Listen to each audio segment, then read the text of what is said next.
Hello foodies, mister cooking food Telugu ఛానల్కి స్వాగతం. ఈరోజు మనం ఎంతో టేస్టీగా ఉండే తమలపాకు బజ్జీ తయారీ విధానం చూసేద్దాం. ఇక్కడ మనకి క్లైమేట్ కూడా సడన్గా చేంజ్ అయిపోయిందండి. చూస్తారు కదా, ఆకాశం అంతా కూడా మబ్బులు పట్టేసి ఉంది. సో ఇంకా లేట్ చేయకుండా మనం తయారీ విధానం చూసేద్దాం. ముందుగా 150 గ్రాముల శనగపిండిలో 3 స్పూన్ల బియ్యపిండి వేసుకోవాలి. ఇలా బియ్యపిండి యాడ్ చేసుకోవటం వల్ల మనకి బజ్జీ పై లేయర్ అనేది చాలా క్రిస్పీగా వస్తుంది. ఇందులో 1/2 టీ స్పూన్ వాము, 1/2 టీ స్పూన్ జీలకర్ర, ఉప్పు రుచికి తగినంత,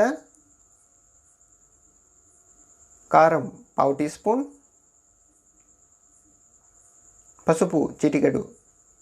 ఇలా పిండిలో మనం కారం, వాము యాడ్ చేసుకోవటం వల్ల మనకి పిండి అనేది కొంచెం స్పైసీగా ఉంటుందండి. ఇప్పుడు ఇందులో కొద్దిగా వంట సోడా. ఇలా వేసుకున్న పదార్థాలన్నీ కూడా ఒకసారి బాగా కలుపుకోవాలి.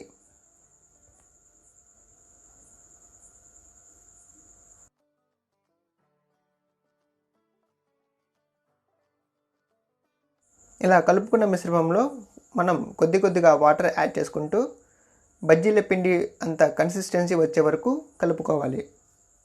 గుర్తుంచుకోండి ఫ్రెండ్స్, మీరు నీరు ఏమాత్రం ఎక్కువ వేసినా కానీ పిండి జారైపోతుంది. మనం వేసే తమలపాకు బజ్జీకి అసలు పిండి పట్టనే పట్టదు. ఇన్ కేస్ మీరు నూనెలో వేసినా సరే పిండి అనేది సపరేట్ అయిపోతుంది. చూడండి ఫ్రెండ్స్, ఈ విధంగా కలుపుకోవాలి మనం.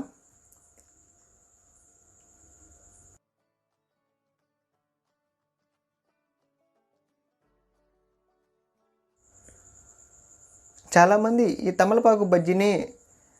తమలపాకుని కట్ చేయకుండానే డైరెక్ట్గా పిండిలో డిప్ చేసేసుకొని నూనెలో వేసేస్తారు. బట్ నేను ఇక్కడ అలా చేయట్లేదు. ఈ తమలపాకుని ఒక స్క్వేర్ ఆర్ రెక్టాంగిల్ షేప్లో కట్ చేస్తున్నాను.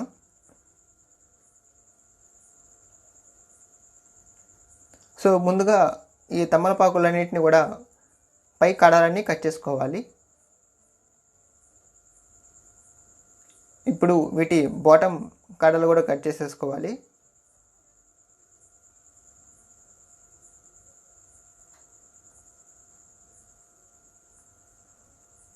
నెక్స్ట్ వీటి సైడ్ ఎడ్జెస్ కూడా లైట్గా కట్ చేసేసుకోవాలి. సో ఇలా కట్ చేసుకోవడం వల్ల మనకి తమలపాకుని ఒక పర్ఫెక్ట్ షేప్లో అయితే కట్ చేసేసుకోవచ్చండి. చూసారు కదా, మనకి తమలపాకు అయితే ఒక పర్ఫెక్ట్ షేప్ అయితే వచ్చింది.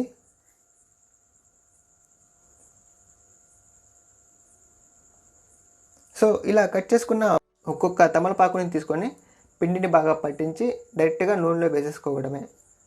ఇక్కడ ఫ్లేమ్ని మీడియం ఫ్లేమ్లో పెట్టుకోండి, ఎందుకంటే ముందు వేసిన బజ్జీలు తొందరగా మాడిపోకుండా ఉంటాయి.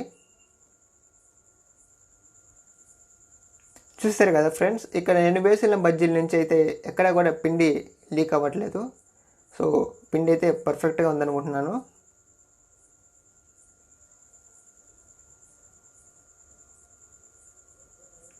అలాగే ఈ రెసిపీ కూడా మీకు నచ్చినట్లయితే తప్పకుండా ట్రై చేయండి. మీకు ఎలా కుదిరిందో మాకు కామెంట్లో తెలపండి. ఈ రెసిపీ చాలా ఓల్డ్ అండ్ అథెంటిక్ రెసిపీ అండి. ఎప్పటి నుంచో మన అమ్మమ్మల వాళ్ళు ఈ రెసిపీ చేస్తూనే ఉంటారు ఇళ్ళల్లో.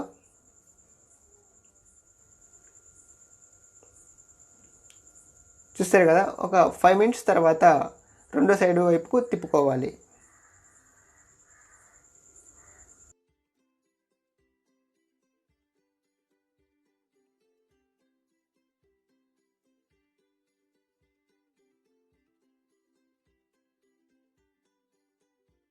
చూస్తారు కదా ఫుడీస్, ఈ బజ్జీలు చాలా అంటే చాలా పర్ఫెక్ట్గా వేగిపోయాయి. సో వీటిని ఇప్పుడు సపరేట్ బౌల్లోకి అయితే తీసేసుకుందాము.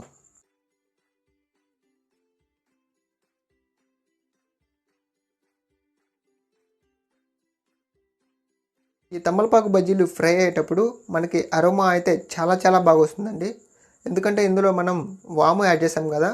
సో ఈ వాము ఫ్లేవర్ తమలపాకుతో కలిసి మనకి ది బెస్ట్ అరోమా అయితే అందిస్తుంది. సో ఇది ఓల్డ్ రెసిపీ అండ్ ట్రెడిషనల్ రెసిపీయే కాదు, ది బెస్ట్ అథెంటిక్ రెసిపీ కూడా. సో ఈ రెసిపీని మీరు కూడా ట్రై చేసి మీ ఎక్స్పీరియన్స్ని మాకు కామెంట్ చేయగలరు. ఈ వీడియో కనుక మీకు నచ్చినట్లయితే లైక్ చేసి షేర్ చేసి సబ్స్క్రైబ్ చేసుకోవడం అస్సలు మర్చిపోవద్దు.